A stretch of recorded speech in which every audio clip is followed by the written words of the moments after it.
introduce to you Donna Rhodes.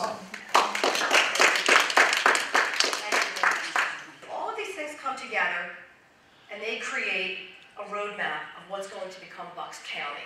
Now this is an article from 1936.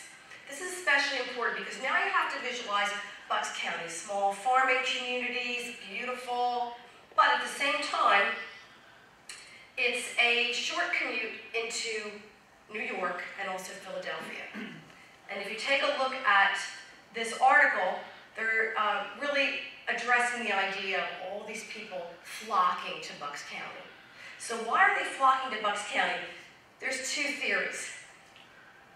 One of the theories is, of course, New York and Philadelphia and the East Coast. These are centers for travel, commerce, entertainment, radio. Radio was huge at that point. Radio stations are in Philadelphia. Publishing houses are in Philadelphia. Entertainment centers are in New York.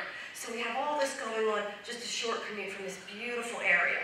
The other reason people talk about Bucks County with so much success is about the dreams, the reality, and real estate. Never underestimate the power of a realtor.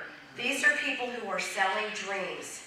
And there were two realtors that are very much credited for this great growth. And they market Bucks County as this beautiful, which it is, wonderful, easy commute. And then they start getting people from the publishing areas and getting people from the entertainment areas that are flocking in. So now the entertainment writers seek solace, and they come to Bucks County. We have Dorothy Parker, known for her witty writing and screenwriting. Of course, A Star is Born, which you're probably familiar with. S.J. Perelman, the New Yorker humorist. And what happens is this becomes a golden age, not just for writers, but also for actors and publishers. So Weekend Retreat and Summer Stock Theater, and they begin to appear in farming towns all across Bucks County.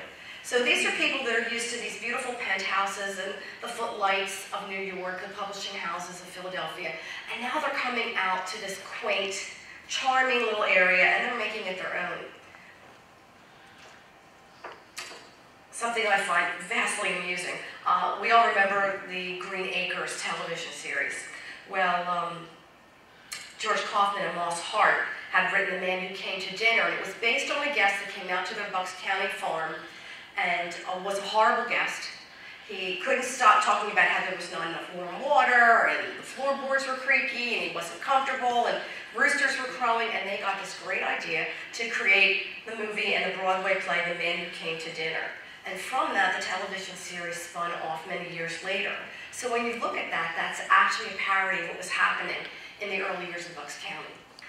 Oscar Hammerstein's second, he decides to build a Highland farm, and his wife, Dorothy Hammerstein, is there with him. An interesting aspect of this age group, the people during this time frame in the 30s and the 40s, their parents and their grandparents lived through great strife, great wars, hunger, horrible things, and these people, this generation, grew up hearing these stories.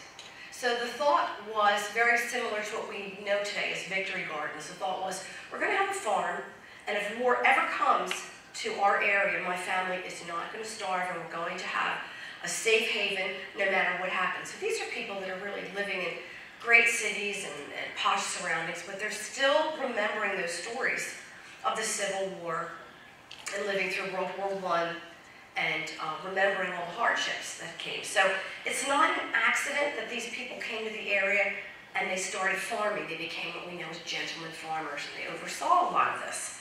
So then we have Hammerstein, who becomes the mentor of Stephen Sondheim, and he was a graduate of George School in New York, and he becomes, as we know, extremely successful. The first play he wrote was called By George, and it did it when he was a senior in George School. And his students thought it was wonderful, and they loved it, and he was someone who had no confidence at all, and he was so excited that he took it home to Oscar Hammerstein, who was really a foster father figure.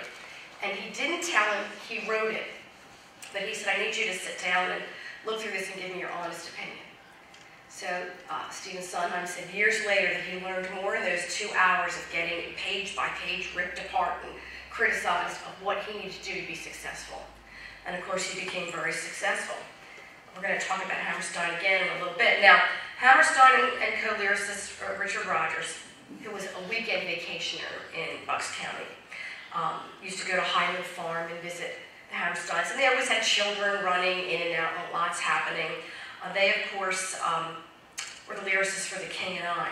Now, The King and I is a 1956 musical, and it's based on Rogers and Hammerstein's musical, The King and I, and it in turn is based on a 1944 book, and the publication is called Anna and the King of Siam by Margaret Landon, which is actually interpreting a story from the 1800s. So we have this idea, something that started in the 1800s, it's being translated and retranslated.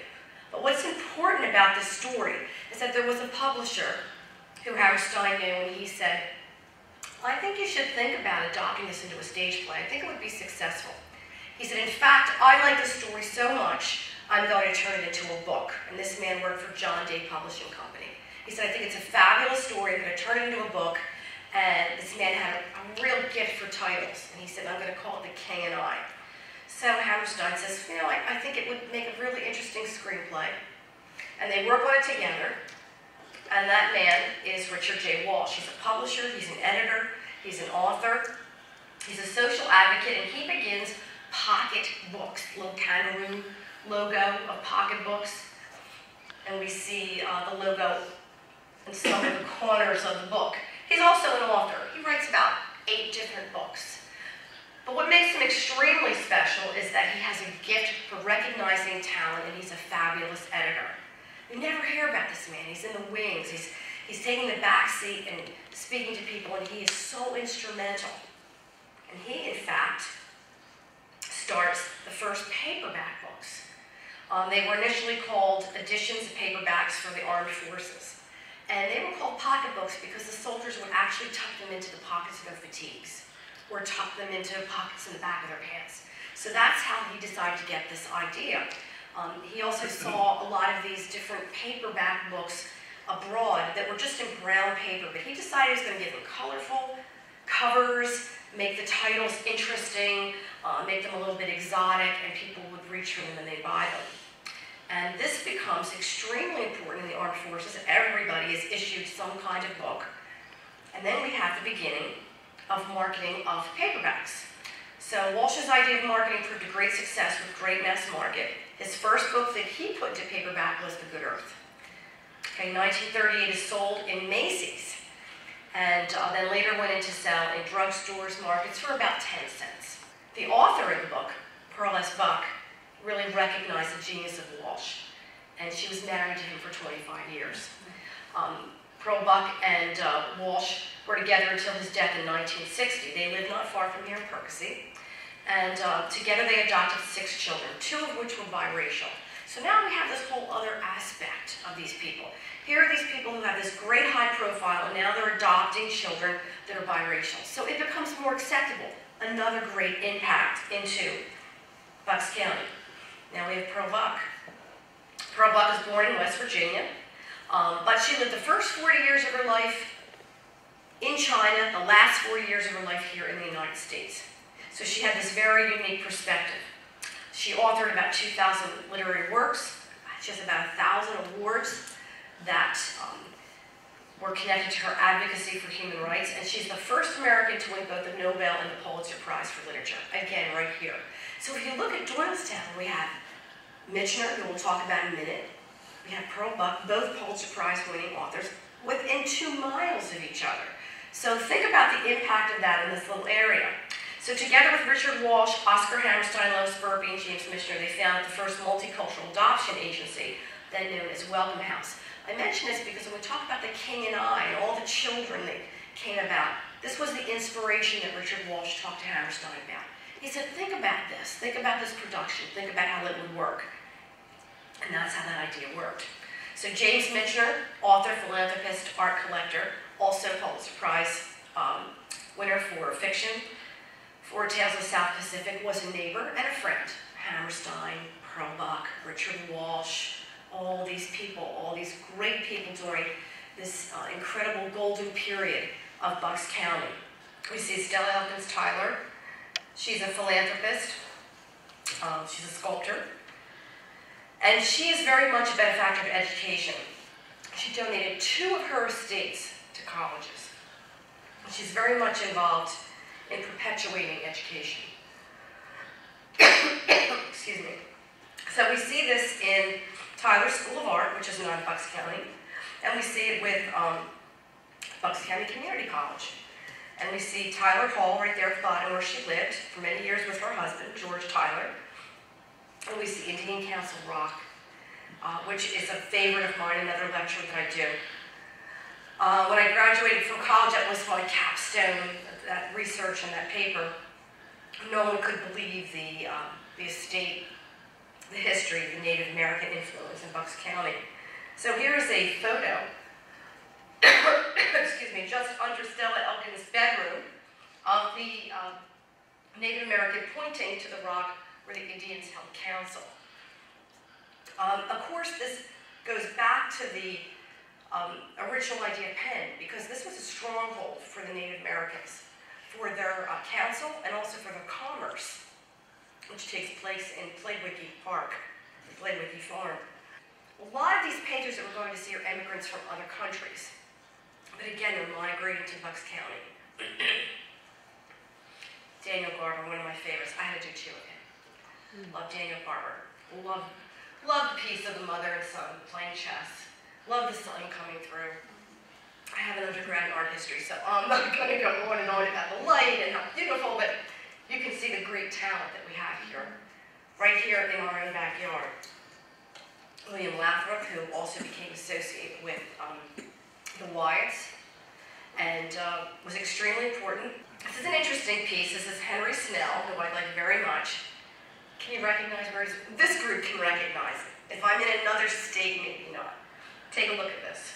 Can you see where this is? Yeah. It's New Hope. Oh, it is. Do you see this building? Marsha Brown. Yes, it's Marsha Brown's. Yeah. Isn't that funny? And there's that beautiful house next door that belonged to the physician for so many years, and now it's a restaurant, bed and breakfast and a restaurant. So this is Henry Snell, and it's called Barber Shop. So we get this wonderful feeling of light and life. But take a look at some of these artists, where they came from, these actors, these writers, these sports figures, and you can see that there's still quite a few notables in Bucks County. And they're from areas of Doylestown, Sellersville, the Berenstain Bears, of course we know about them.